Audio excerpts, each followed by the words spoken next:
Assalamualaikum warahmatullahi wabarakatuh. Alhamdulillahirabbil alamin wassalatu wassalamu ala asrofil anbiya'i wal mursalin wa ala alihi wa sahbihi ajmain. Kepada segenap kader Muhammadiyah PDM Kabupaten Pelalawan, berikut ini saya akan coba untuk menyajikan satu materi yang singkat, maka saya namakan kultum, memahami tarjih Muhammadiyah dalam tatanan fikih. Kita sering mendapat pertanyaan, itu fikihnya Muhammadiyah bagian apa sebenarnya? Tarjih Muhammadiyah itu apa, sebuah mazhab baru atau apa? Ini yang pertanyaan-pertanyaan, ya kalau tidak kita hati-hati memahaminya tentu salah dalam menjawabnya. Maka saya coba untuk menjelaskan bagaimana kedudukannya dalam tatanan fikih Islam. Semoga apa yang disampaikan ini bisa bermanfaat bagi kita bersama.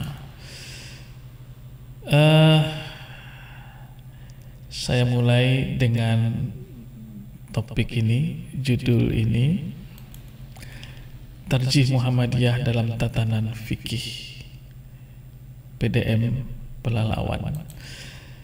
Jadi apa itu manhaj sebenarnya? Kita kan selalu menyebut manhaj tarjih Muhammadiyah. Manhaj itu apa? Manhaj sebenarnya tidak lain adalah metode atau cara melakukan. Ini arti dari kata-kata manhaj, cara melakukan atau metodologi. Adapun tarjih sendiri, tarjih itu sebenarnya adalah penilaian, sebuah penilaian memperbandingkan terhadap beberapa dalil-dalil yang syar'i yang kelihatan berbeda. Ingat, jadi yang diperbandingkan adalah dalil-dalil syar'i yang terlihat berbeda. Belum tentu dia berbeda, tetapi terlihat berbeda atau bertentangan. Sehingga dalam perbandingan ini nanti akan ditemukan dalil yang lebih kuat. Itu sebenarnya pengertian dari tarjih. Soalnya contoh, umpamanya soal batal berwudu antara Imam Syafi'i berbeda dengan Imam Hambali, berbeda dengan Imam Maliki. Ya, ini diperbandingkan mana yang paling kuat dalilnya. Itulah fungsi daripada tarjih tadi. Jadi kalau sebenarnya kita tidak keluar dari hukum-hukum yang ada, tarjih Muhammadiyah itu memperbandingkan dalil-dalil para ulama melalui musyawarah ulama. Jadi bukan pendapat sendiri. Setinggi apapun ilmu seseorang tidak bisa dia melahirkan tarjih, karena syaratnya harus ada musyawarah ulama. Kemudian ditentukan mana yang lebih kuat dari dalil-dalil para ulama terdahulu tersebut. Tentu di sini dengan memperhatikan latar belakangnya, faktor-faktornya, kesamaan dengan masalah yang ada sekarang. Kemudian yang kedua, ini yang barangkali agak sering menjadi polemik ya, yaitu melakukan ijtihad atas masalah-masalah baru yang belum ada jawabannya dalam kitab-kitab fikih lama. Jadi dalam kehidupan ini tidak bisa kita pungkiri bahwa sering timbul masalah-masalah baru. Dan masalah baru itu belum ada jawabannya dalam kitab-kitab fikih lama. Ini persyaratannya ketat. Nggak ada jawabannya dalam kitab-kitab lama, maka masalah baru itu harus ditetapkan ijtihad atasnya. Nah, ada beberapa mekanisme di dalam menetapkan tarjih Muhammadiyah ini adalah beberapa. Pertama, bagaimana semangatnya, bagaimana wawasannya, bagaimana filosofinya, itu dulu. Kemudian lihat sumbernya, apa sumber-sumbernya. Kemudian bagaimana pendekatannya sehingga bisa melahirkan sebuah tarjih, dan bagaimana prosedur teknisnya, metodenya. Jadi ada tingkatan-tingkatannya yang harus dilalui. Banyak sekali saringannya untuk bisa melahirkan sebuah keputusan tarjih Muhammadiyah. wawasan tarjih. Artinya apa? Ruhnya atau filosofinya tarjih itu harus mengandung unsur tajdid. Tajdid artinya memurnikan. Yang dimurnikan adalah akidah dan ibadah. Nah, kalau di seputar ini akidah dan ibadah biasanya tidak berbeda dengan para ulama fikih terdahulu, karena ini baku sifatnya. Jadi dalam hal akidah dan ibadah itu purifikasi, tetapi ada dinamisasi dalam muamalah duniawi. Nah, ada dinamisasi dalam muamalah duniawi. Jadi tidak menutup mata terhadap persoalan-persoalan muamalah yang lebih sifatnya keduniawian. Tapi harus dibuatkan keputusan hukumnya. Nah, kemudian bersifat toleran. Toleran artinya sebuah kesadaran penuh bahwa bukan kita saja yang benar. Bisa jadi orang lain lebih benar, bisa jadi sama-sama benar. Nah, itu sifat toleran. Bagi kita mungkin kita benar, bagi orang lain mungkin orang lain yang benar, tidak masalah. Jadi ada toleransinya. Kemudian sebuah produk tarjih itu bersifat terbuka, artinya dapat dikritik, dapat dikoreksi. Kalau dapat dikoreksi artinya tentu bisa dibetulkan dari waktu ke waktu, bisa disempurnakan. Nah, kemudian tidak mengikatkan diri pada satu mazhab. Nah, ini memang ini yang kadang-kadang mengundang pertanyaan, mengundang polemik. Muhammadiyah tidak mengikatkan diri pada satu mazhab, tidak fanatik pada satu mazhab, tetapi dia menggunakan semua mazhab itu untuk merujuknya. Jadi tetap merujuk kepada keempat mazhab yang ada. Dia tidak meninggalkan mazhab itu, tapi merujuk kepada keempat mazhab yang ada.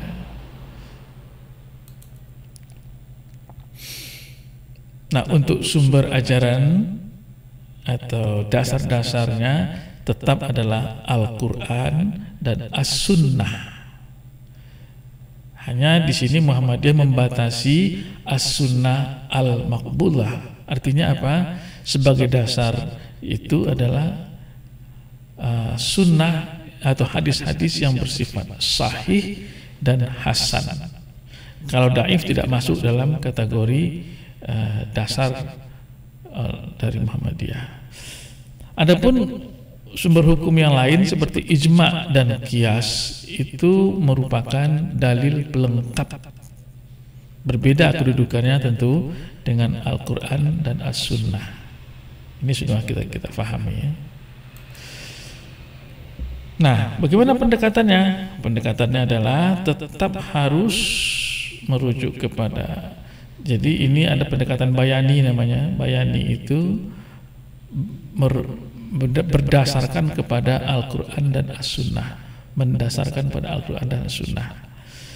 Kemudian yang kedua adalah pendekatan burhani. Burhani itu artinya adalah pendekatan ilmu pengetahuan. Jadi dianalisa dengan ilmu pengetahuan. Seyogianya tentu semua produk hukum Islam itu bisa menjawab ketika dilakukan analisa dengan ilmu pengetahuan. Kemudian yang ketiga adalah penetapan itu harus bebas dari unsur-unsur kepentingan pribadi, kepentingan politik, ya, jual beli hukum, itu sudah tidak ada lagi, harus dibersihkan dari itu semua. Nah, inilah pendekatan yang dilakukan dalam penetapan tarjih. Nah, itu pun tidak gampang menetapkan keputusan tarjih itu. Kenapa? Ini harus merupakan sebuah ijtihad jama'i. Artinya harus bersama-sama. Seluruh negeri mengutus wakilnya dalam sidang majelis tarjih. Di situ beradu argumenlah orang-orang pintar, maka baru kemudian bisa keluar. Jadi bersama-sama, ijtihad jama'i. Kemudian istiqra' maknawi, artinya di dalam forum itu, dalam sidang itu, yaitu meneliti berbagai sumber yang ada. Jadi adu argumen dengan kitab-kitab, dengan keilmuannya. Jadi meneliti berbagai sumber. Metodenya ya ada beberapa. Pertama metode bayani, yaitu menjelaskan nas-nas yang sudah ada. Nah, jadi kalau menjelaskan nas-nas yang sudah ada ini tidak memerlukan sebuah keputusan baru. Artinya ini sekedar menjelaskan. Yang kedua metode kiasi, yaitu membandingkan dengan kasus lain yang sama ilahnya, sama latar belakangnya, sama faktor-faktornya. Nah, metode istislahi, yaitu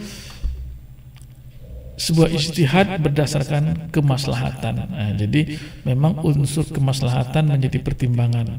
Apakah keputusan itu bermanfaat tidak untuk manusia? Kalau tidak bermanfaat, maka untuk apa dilakukan sebuah ijtihad? Tidak ada gunanya. Jadi pertama pertimbangan kemaslahatan, tetapi harus sesuai dengan tujuan Islam. Jadi tujuan Islam apa sebenarnya tujuan daripada agama Islam? Jadi betul-betul ini terjaga. Contohnya adalah mengenai bayi tabung. Bayi tabung itu boleh tidaknya harus dilihat ada kemaslahatannya tidak, sesuai tidak dengan ruh tujuan Islam. Aborsi juga demikian, kawin antar agama. Ya, walaupun sebenarnya kawin antar agama itu dibolehkan laki-laki muslim dengan wanita non muslim, tapi Muhammadiyah menetapkan bahwa baik laki-laki muslim dengan wanita non muslim tetap tidak boleh kawin. Ini demi kepentingan kemaslahatan. Kemudian pencatatan perkawinan juga ini demi kemaslahatan. Kemudian ada metode sinkronisasi. Metode sinkronisasi itu adalah menyelaraskan dalil-dalil yang tampaknya bertentangan, walaupun sebenarnya dia tidak bertentangan, tetapi seakan-akan bertentangan, maka diselaraskanlah dalil-dalil tersebut, dicari titik persamaannya. Jadi titik persamaannya.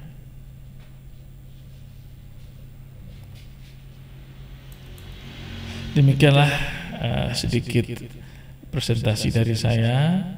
Semoga ini nanti akan ada manfaat bagi kita bersama untuk didiskusikan lebih lanjut lagi dalam pertemuan-pertemuan berikutnya. Terima kasih. Wassalamualaikum warahmatullahi wabarakatuh.